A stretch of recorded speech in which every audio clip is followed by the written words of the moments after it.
భారత క్రికెట్లో ఇప్పుడు ఎక్కడ చూసినా ఒకే పేరు మార్మోగుతుంది. అతనే 15 ఏళ్ల యంగ్ సెన్సేషనల్ వైభవ్ సూర్యవంశీ. అతి చిన్న వయసులోనే బ్యాట్తో పరుగుల వర్షం కురిపిస్తూ దిగ్గజాల దృష్టిని ఆకర్షించిన ఈ యువ కెరటం త్వరలోనే టీమిండియా జెర్సీ ధరించబోతున్నాడా అంటే అతని కోచ్ నుంచి అవుననే సమాధానం వినిపిస్తుంది.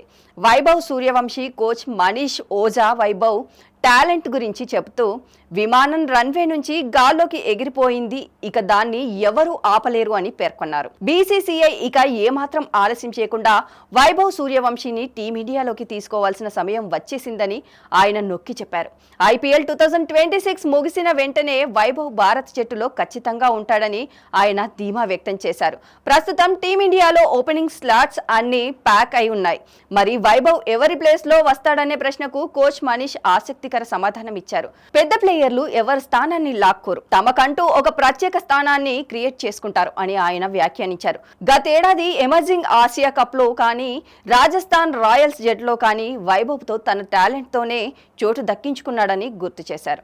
టీమిండియా ఓపెనర్ గా ఎవరిని పక్కన పెడతారనే ప్రశ్నకు మనీష్ ఓజా నేరుగా అభిషేక్ శర్మ పేరును ప్రస్తావించారు. అభిషేక్ ఆటలో నిలకడగా లేకపోవడం మైనస్ అని, అందుకే వైభవ్ సూర్యవంశీని సంజయ్ శాంసన్ లేదా ఈశాన్ కిషన్లతో కలిసి ఓపెనింగ్ చేయించాలని ఆయన సూచించారు. వైభవ్ లాంటి అటాకింగ్ బ్యాటర్ జట్టులో ఉంటే పవర్ ప్లేలో స్కోర్ బోర్డ్ పరుగులు పెడుతుందని ఆయన ఆశాభావం వ్యక్తం చేశారు. ఐపీఎల్ 2026 తర్వాత భారత జట్టు ఐర్లాండ్, జింబాబ్వే పర్యటనలకు వెళ్లే అవకాశం ఉంది. ఈ సిరీస్ లో వైభవ్ సూర్యవంశీని T20 ఫార్మాట్ లో ఆడించాలని కోచ్ మనీష్ బీసీసీఐని కోరుతున్నారు.